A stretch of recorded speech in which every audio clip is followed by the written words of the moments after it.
Good morning, everybody. My name is Pranav, a legal intern at Lexis and Company for the month of June. And today, I will be talking about industry under the Industrial Disputes Act of 1947. The term industry means any business, trade, undertaking, manufacture, or calling of employers and includes calling of service, employment, handicraft, or industrial occupation or avocation of workmen. The definition is in two parts. The first says that industry means any business, trade, undertaking, manufacture, or calling of employers. And the second part provides that it includes any calling, service, employment, handicraft, or industrial occupation or avocation of workmen. The second part takes in the different kinds of activities of employee mentioned, but the second part standing alone cannot define the term industry. Further, it is not necessary to view the definition of industry under section 2J in two parts. The definition, read as a whole, denotes a collective enterprise in which employers and employees are associated. It does not consist either by employees alone or by employees alone. An industry exists only when there is a relationship between employers and employees, the former engaged in business, trade, undertaking, manufacture, or calling of employers, and the latter engaged in any calling, service, employment, handicraft, or industrial occupation or avocation. Thus, a basic requirement of industry is that the employers must be carrying on any business, trade, undertaking, manufacture, or calling of employers. Undertaking means anything undertaken, any business, work, or project which one engages in or attempts in. It is a term of very wide denotation. In Bangalore Water Supply vs. A. Rajappa, a 7-judge bench of the Supreme Court exhaustively considered the scope of industry and laid down the following test, which was practically reiterated in the test laid down in Hospital Mazdoor Sabha case. This is also known as the triple test. The triple test is where there is 1. A systematic activity, 2. Organized by cooperation between employer and employee, and 3. For the production and or distribution of goods and services calculated to satisfy human wants and wishes prima facie, there is an industry in that enterprise. This is known as the triple test. The following points were also emphasized in this case. Firstly, industry does not include spiritual or religious services or services geared for celestial bliss. Example, making on a large scale of prasad or food. It includes material services and things. Absence of profit motive or gainful objective is irrelevant, be the venture in the public, joint, private, or other sector. The true focus is functional, and the decisive test is the nature of the activity with special emphasis on the employee-employer relations. If the organization is a trade or business, it does not cease to be one because of philanthropy animating the undertaking. Therefore, the consequences of the decision in this case are that professions, clubs, educational institutions, cooperatives, research institutes, charitable projects, and other kindred adventures, if they fulfill the triple test stated above, cannot be exempted from the scope of Section 2G of the Act. There are certain exceptions of Section 2G of the Act. They are a restricted category of professions, clubs, cooperatives, and even gurukulas and little research labs may qualify for exemption if in simple ventures substantially and going by the dominant nature criterion, substantively, no employers are entertained, but in minimal matters, marginal employees are hired without destroying the non-employee character of the unit. If in pious or altruistic mission, many employ themselves free or for small honorarium, such as lawyers volunteering to run free legal services, clinic or doctors serving in their spare hours in a free medical center, or ashramites working at the bidding of the holiness divinity or like centered personality, and the services are supplied free or at nominal cost. And those who serve are not engaged for remuneration or on the basis of a master and servant relationship, then the institution is not an industry, even if stray servants who are manual or technical are hired. Sovereign functions, strictly understood, qualify for exemption not at the welfare of activities or economic adventures undertaken by the government or statutory bodies. Even in departments discharging sovereign functions, if there are units which are industry and they are substantially severable, then they can be considered to come within Section 2J.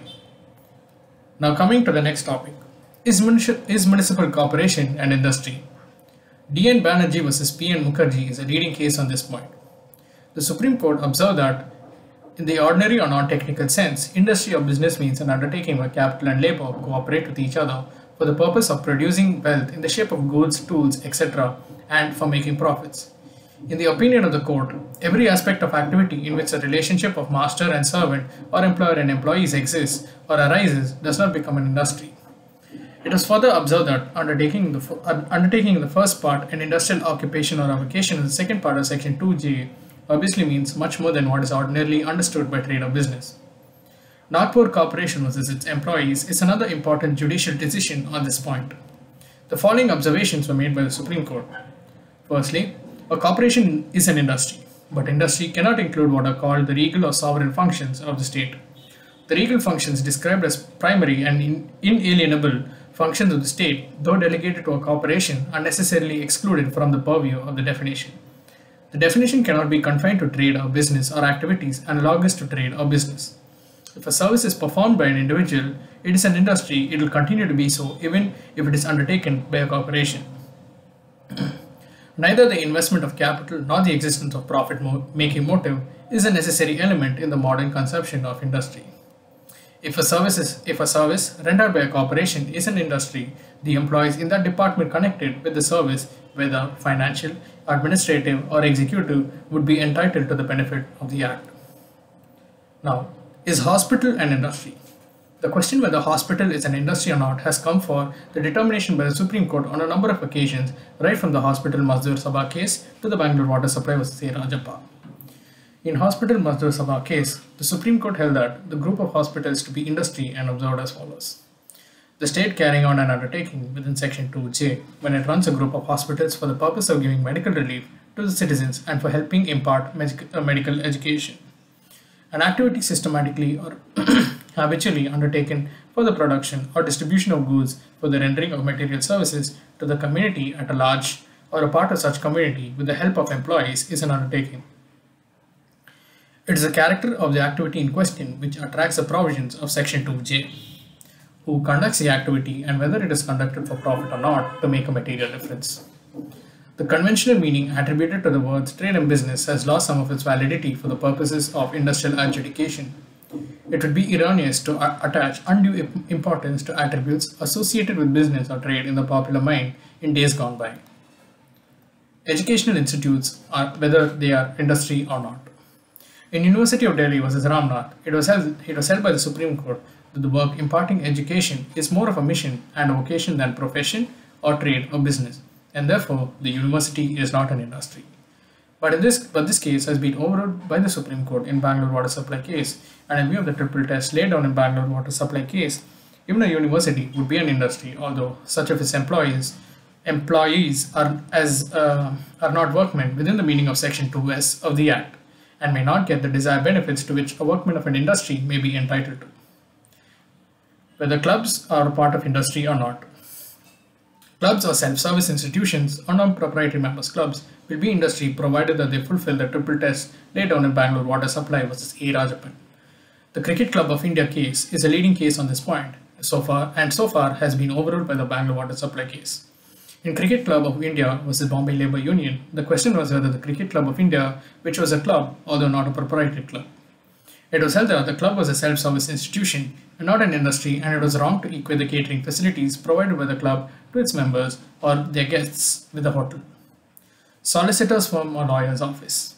In NNUC Employees vs. Industrial Tribunal, the question was whether a solicitor's firm is an industry or not. It was held that a solicitor's firm carrying on the work of an attorney is not an industry, although specifically considered it is organized as an industrial concern. But service rendered by a solicitor functioning either individually or working together with parties is service which is essentially individual. Although this case has been overruled in Bangalore Water Supply case, and now a solicitor's firm employing persons to help catering to the needs of the clients is an industry. And lastly, the position of other bodies. Agricultural operations, a cooperative milk society, an oil distribution company, a chamber of commerce, a partnership firm of accountants, a registered association of cloth merchants, a business of loading and unloading of goods, a bookshop, a haircutting salon, railways, a pharmacy, and a dock labor board are all held to be industry within the meaning of the term under section 2J of the